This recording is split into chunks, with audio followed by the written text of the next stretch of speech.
Bismillahirrahmanirrahim. Assalamualaikum warahmatullahi wabarakatuh. Pada kesempatan kali ini, saya akan mempresentasikan tentang fermentasi tape singkong. Sebelum itu, perkenalan dulu. Nama saya Muhammad Hasan Yandra dengan NIM 130762137 di kelas Kimia B 2021, mata kuliah Biologi Umum, topik fermentasi tape, dan dosen pengampu Dr. Elsa Lisandi.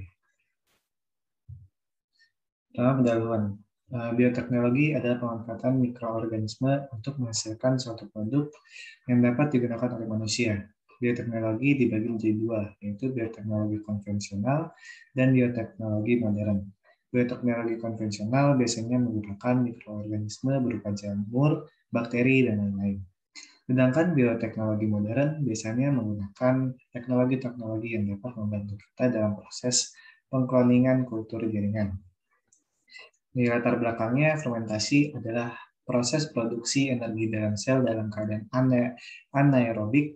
Secara umum, fermentasi adalah salah satu respirasi anaerobik, akan tetapi terdapat definisi yang lebih jelas yang mendefinisikan fermentasi sebagai respirasi dalam lingkungan anaerobik dengan tanpa akseptor elektron eksternal. Di sini kedua dari tinjauan pustaka, ini ada persamaan reaksi fermentasi dari C6H12O6 direaksikan 2C2H5OH plus 2CO2 plus 2ATP.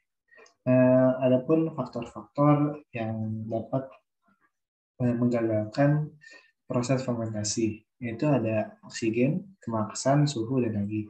Di oksigen ini memang tidak boleh ada sembarangan udara yang masuk pada fermentasi tape. Jika ada terlalu banyak oksigen atau udara yang masuk dalam fermentasi tape singkong ini akan menggagalkan proses fermentasi. Dan untuk kemasannya harus dilapisi dengan daun pisang dan ditutup dengan rapat sehingga benar-benar udara tidak boleh ada yang masuk. Dan suhu di sini sangat penting untuk proses fermentasi tape. Jika terlalu kedinginan, fermentasi akan gagal, dan jika terlalu panas, juga fermentasi akan gagal.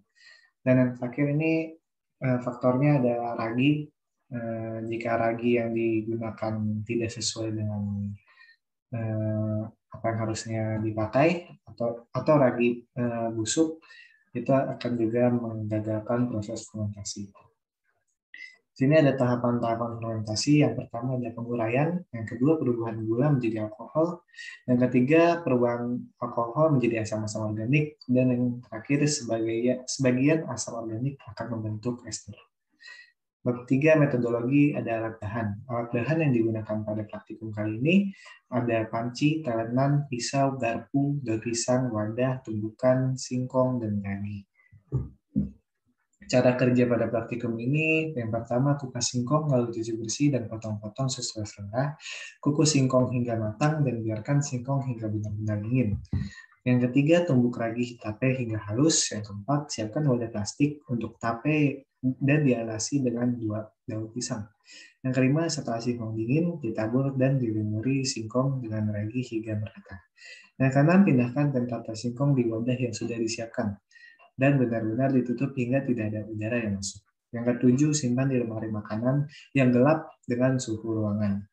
Yang kedelapan, tunggu hingga kurang lebih 3-4 hari, setelah itu tape dapat dikonsumsi. Di sini ada video saya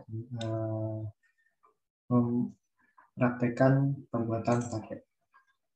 Yang pertama ini alat dan bahan pada sini, dan yang kedua tape dikupas dan dipotong kecil-kecil hingga bersih.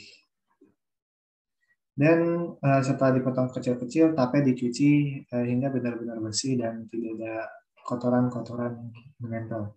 Dan setelah dibersihkan, tape direbus di air panas selama 15-20 menit. Setelah itu tape diangkat dan ditiriskan hingga benar-benar kering sampai tidak ada air yang tersisa di dalam tape tersebut. Lalu selanjutnya menghancurkan lagi dengan benar-benar halus sampai benar-benar halus hingga menjadikannya taburan-taburan kecil. Setelah itu olesi singkong dengan ragi hingga benar-benar merata. Dan tape singkong dilapisi dengan daun pisang dan ditutup dengan wadah hingga benar-benar rapat dan sampai udara tidak bisa benar-benar masuk. Nah, selanjutnya ini ada hasil pengamatannya. Pada hari pertama, baunya masih seperti bau singkong, bau biasa. Warna putih, tekstur keras, dan rasa masih tawar. Pada hari ke-1, baunya sedikit asam karena ada proses fermentasi dari dagingnya. Warna sedikit pucat, tekstur keras, dan rasanya masih tawar. Hari kedua, baunya sudah mulai asam dan warnanya sudah mulai berubah menjadi putih kuning-kuningan. Tekstur pada tape singkong tersebut sudah mulai lunak dan rasanya sudah mulai agak asam. Hari ketiga, bau dari tape singkong tersebut sudah mulai asam menyengat, warnanya sudah berubah menjadi warna kuning, kuning tape, dan teksturnya sudah mulai lunak dan halus, sehingga dipotong mudah, dan rasanya sudah menjadi rasa tape yang asam manis. Pembahasan. Pada proses pembuatan fermentasi tape ini memerlukan kesabaran dan ketelitian tinggi agar proses fermentasi dapat berlangsung dengan baik. Pada saat singkong telah diberi ragi, singkong ditaruh dalam wadah beralas daun pisang, lalu ditutup hingga rapat agar udara atau oksigen tidak masuk ke dalam proses fermentasi tersebut. Mikroorganisme yang terdapat di dalam ragi tape adalah kapang Amylomyces rhodesiae, Mucor sp, dan Rhizopus sp. Kamir Saccharomyces cerevisiae dan Candida utiris, serta bakteri Pediococcus sp dan Bacillus sp. Kedua kelompok mikroorganisme tersebut bekerja sama dalam menghasilkan tape. Fermentasi ini adalah proses produksi energi dalam sel dalam keadaan anaerobik tanpa oksigen. Gula adalah bahan yang umumnya dalam fermentasi. Beberapa contoh hasil fermentasi adalah etanol, asam laktat, dan hidrogen. Beberapa komponen lain juga dapat dihasilkan dari fermentasi seperti asam, butiran, dan aseton. Pada hari terakhir, bau tape mulai asam menyengat, warna sudah kuning, tekstur tape sudah halus, dan rasanya sudah asam manis. Hal tersebut terjadi karena beberapa faktor yang mempengaruhi proses fermentasi, yaitu oksigen, kadar garam, dan pH. Kesimpulannya dapat disimpulkan oleh faktor-faktor yang pembuatan tape ini mempengaruhi faktor-faktor, yaitu suhu, kesamaan, oksigen, dan juga ragi. Kualitas tape sangat bergantung pada kondisi lingkungan, yaitu suhu dan kondisi anaerob, jenis bahan yang digunakan, dan lama fermentasi. Rasa manis pada tape ini karena terjadi perubahan dari karbohidrat, yaitu berubah pati dihidrolisis oleh mikroorganisme dalam ragi dipecah menjadi glukosa. Glukosa menimbulkan rasa manis pada tape. Semakin banyak glukosa yang dihasilkan, maka semakin tinggi rasa manis yang ditimbulkan. Pembentukan glukosa merupakan tahapan suatu rangkaian proses yang panjang. Dalam mendapatkan rasa tape yang manis harus dikonsumsi pada waktu yang tepat, yaitu sekitar 2-3 hari setelah pemeraman. Dan ini daftar pustakanya. Ya. Sekian presentasi yang saya tampilkan.